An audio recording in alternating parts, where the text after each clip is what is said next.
ఆ రోజు జ్ఞాపకాలు చూసుకుంటే కట్టుబట్టలతో నేను బయలుదేరి వెళ్ళిన తర్వాత 30 రోజులు మళ్ళా ఎన్టీ రామారావు గారు ముఖ్యమంత్రి అయిన తర్వాతనే ఇంటికి వచ్చాం.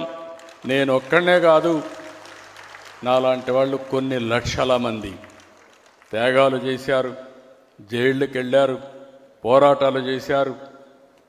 అంతిమంగా ఎమ్మెల్యేలు కూడా మీరు చూస్తే ఒక పట్టుదల, ఎట్టి పరిస్థితుల్లో ప్రజాస్వామ్యం కాపాడాలి, ఎన్టీ రామారావు గారికి న్యాయం జరగాలని పట్టుదలతో పోరాడారు.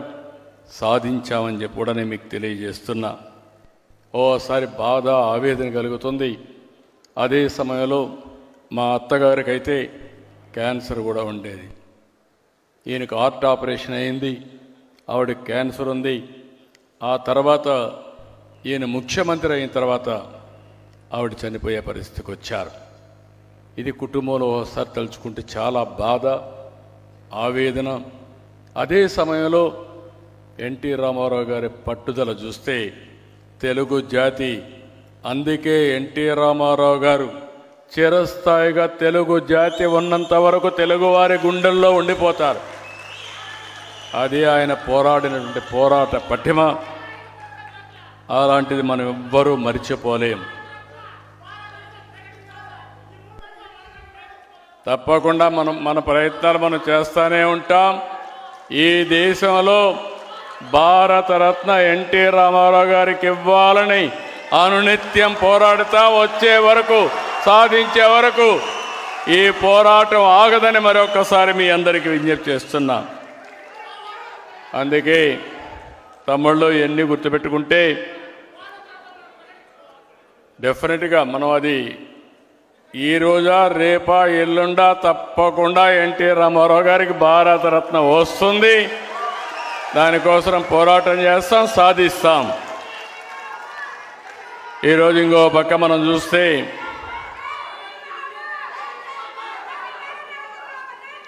ఈరోజు మనందరం చూసినప్పుడు 41 సంవత్సరాలు పూర్తయింది. ఈరోజు ఈ పుస్తకాన్ని భావితరాలకు అందజేసినటువంటి జనార్దన్ గారిని, అదే మాదిరిగా విక్రమ్ గారిని, ఇక్కడుండే ఆ కమిటీ అందరిని కూడా మనస్ఫూర్తిగా అభినందిస్తున్నా. ఈరోజు మనం ఒక్కసారి చూసినప్పుడు ఇలాంటివి కొన్ని విషయాలు జరిగినప్పుడు మనకు అనిపిస్తుంది ఎన్టీ రామారావు గారు ఒక చరిత్ర, తెలుగుదేశం పార్టీ ఒక చరిత్ర, ఎన్టీఆర్ ఆశయాలు శాశ్వతంగా ఉంటాయి. అదే సమయంలో ఆయన ఇచ్చిన మాట మీరు చూస్తే అనేక సందర్భాల్లో చెప్పిన మాట మనందరి చెవుల్లో ఇంకా వినపడుతూ ఉంటుంది. ప్రజలే దేవుళ్ళు, సమాజమే దేవాలయం, పేదవాళ్లే దేవుళ్ళని చెప్పిన ఏకైక వ్యక్తి నందమూరి తారక రామారావు గారు. ఆయన సంక్షేమ కార్యక్రమాలు ప్రారంభించారు. ఈరోజు దేశమంతా అమలు చేసే పరిస్థితికి వచ్చింది. ఆయన నదుల అనుసంధానానికి శ్రీకారం చుట్టారు. ఈరోజు దేశం మొత్తం నదుల అనుసంధానం జరిగే పరిస్థితి వచ్చింది. ఆయన ఆ రోజు ఆడబిడ్డలకు ఆస్తిలో హక్కు ఇచ్చారు. ఈరోజు స్త్రీ శక్తి ద్వారా మా ఆడబిడ్డలకి ఉచిత ప్రయాణ సౌకర్యం కూడా మనం కల్పించుకున్నాం. నరేంద్ర మోడీ గారు, ఆ రోజు ఎన్టీ రామారావు గారు స్థానిక సంస్థల్లో 9% రిజర్వేషన్లు పెడితే ఈరోజు నరేంద్ర మోడీ గారి ఆధ్వర్యంలో ఆడబిడ్డలకు చట్టసభల్లో 33% రిజర్వేషన్లు వస్తున్నాయి. అంటే మనం చేసిన ప్రతి ఒక్క పాలసీ ఈరోజు దేశానికి ఆదర్శమైంది. భవిష్యత్తులో కూడా ఆదర్శంగా ఉంటాయని చెప్పి నేను మీకు తెలియజేస్తున్నా. ఈరోజు ఇంకొక విషయం కూడా మనం గుర్తుపెట్టుకోవాల్సిన అవసరం ఉంది. ఆ రోజు ఎన్టీ రామారావు గారు ప్రారంభించిన ఉద్యమం యాంటీ కాంగ్రెస్ ఉద్యమం. ఈరోజు మీరు చూస్తే దేశంలో ఉండే అన్ని రాజకీయ పార్టీలు కలిపాడు, ఉద్యమం చేశాడు, నేషనల్ ఫ్రంట్ పెట్టాడు. ఆయన చేసిన ఫౌండేషన్ చూస్తే ఈరోజు భారతదేశంలో ఎన్డీఏ ప్రభుత్వం సుస్థిరంగా ఉంటుంది. నరేంద్ర మోడీ గారు 11 సంవత్సరాలు పీఎం అయ్యారు. 11వ స్థానంలో ఉండే ఆర్థిక వ్యవస్థని 4వ స్థానానికి తెచ్చారు. రాబోయే రోజుల్లో ప్రపంచంలోనే భారతదేశం అగ్రస్థానం కాబోతుంది. ఏ దేశానికి లేనట్టు సుస్థిర పరిపాలన భారతదేశానికి ఇచ్చిన ఘనత నరేంద్ర మోడీ గారు. అలాంటి వ్యక్తి రేపు జన్మదినం. ఆ జన్మదినానికంటే ఒక రోజు ముందు మనం ఈ కార్యక్రమం పెట్టుకోవడం ఒక సంతోషకరమైన విషయం అని చెప్పి కూడా మీకు తెలియజేస్తున్నా. ఇలాంటివన్నీ చూసినప్పుడు నేను ఒక్క మాటలో చెప్పాలంటే, రామారావు గారి గురించి ఒక్క మాటలో చెప్పాలంటే, తెలుగు వైభవం, తెలుగుదనానికి ప్రతిబింబం, తెలుగు జాతి ఆత్మగౌరవానికి ప్రతీక. ఇది ఎవ్వరూ కాదనలేనటువంటి నగ్న సత్యం. నేను ఒక మాట చెప్పేవాడిని, ఇప్పుడు కూడా గుర్తుపెట్టుకోండి, ఎవరికి ఏ సమస్య పరిష్కారం కావాలన్నా అధైర్యపడక్కర్లేదు. నందమూరి తారక రామారావు గారి విగ్రహం ఒక్కసారి చూసి మీరు కానీ సంకల్పం చేస్తే ఇది సాధ్యం, సాధించి తీరుతామని చెప్పి కూడా నేను మీకు తెలియజేస్తున్నా. ఆయన జీవితం కూడా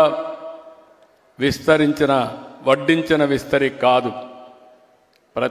ప్రతిదీ కష్టపడి చదువుకున్నాడు, చేశాడు. పట్టుదల, ఆత్మవిశ్వాసం, ఒక్కొక్క మెట్టు ఎదుగుతూ వచ్చాడు. అందుకే ఎన్టీఆర్ ఒక ఆదర్శంగా మిగిలారు. 49లో మన దేశం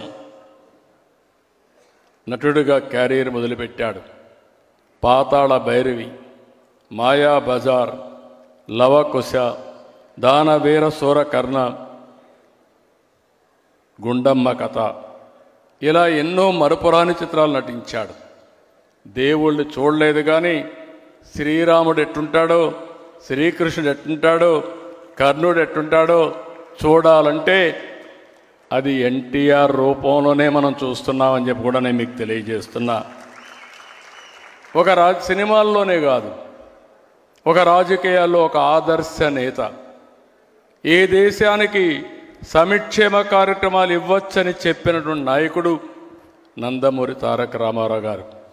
ఆ రోజుట్లో 2 రూపాయల కేజీ బియ్యం, సగం ధరకే చీర దోవతి, 50 రూపాయలకే హెచ్పి కరెంట్ ఇవ్వడం, ఇలాంటి పేదవాళ్ళందరికీ పక్కా ఇళ్ళు కట్టడం 1-2 కార్యక్రమాలు కాదు, అనేక కార్యక్రమాలు చేశాడు.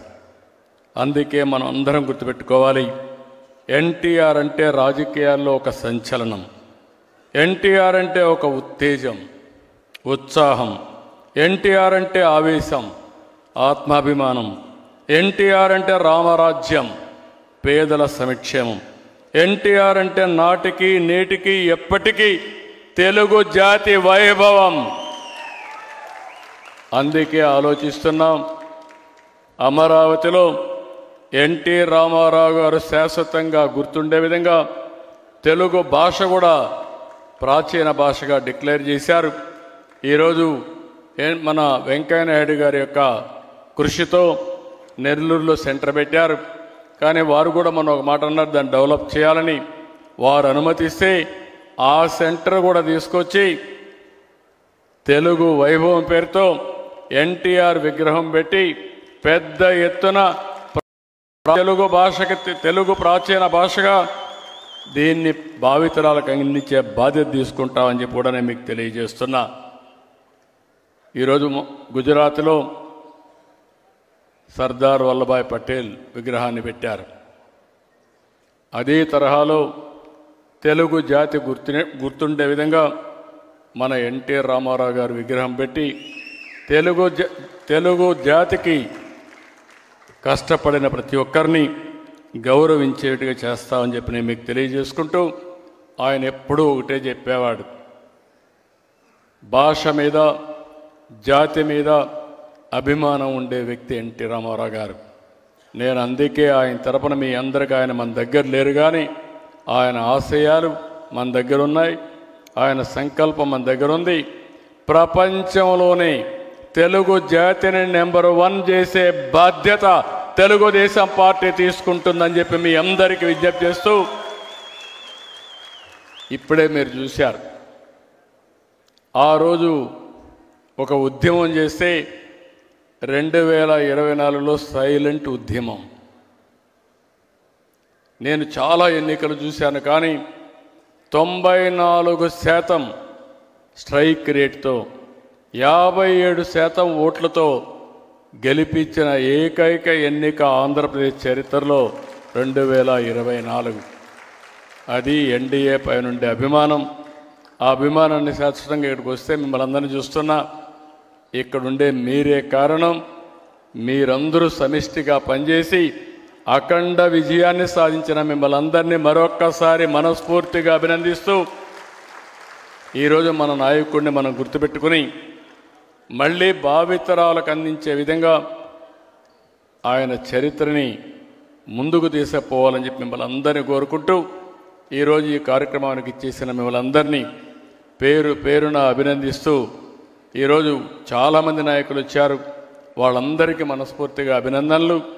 ఇంకో పక్క ప్రత్యేకంగా వెంకయ్యనాయుడు గారికి, ఇంకో పక్క వెంకటనారాయణ గారికి, ఇంకో పక్క త్రిపుర నుంచి ఆల్ ది వే ఇక్కడికి వచ్చిన ఇంద్రసేనారెడ్డి గారిని మీ అందరి తరపున అభినందిస్తూ ధన్యవాదాలు తెలియజేసుకుంటూ సెలవు తీసుకుంటున్నా.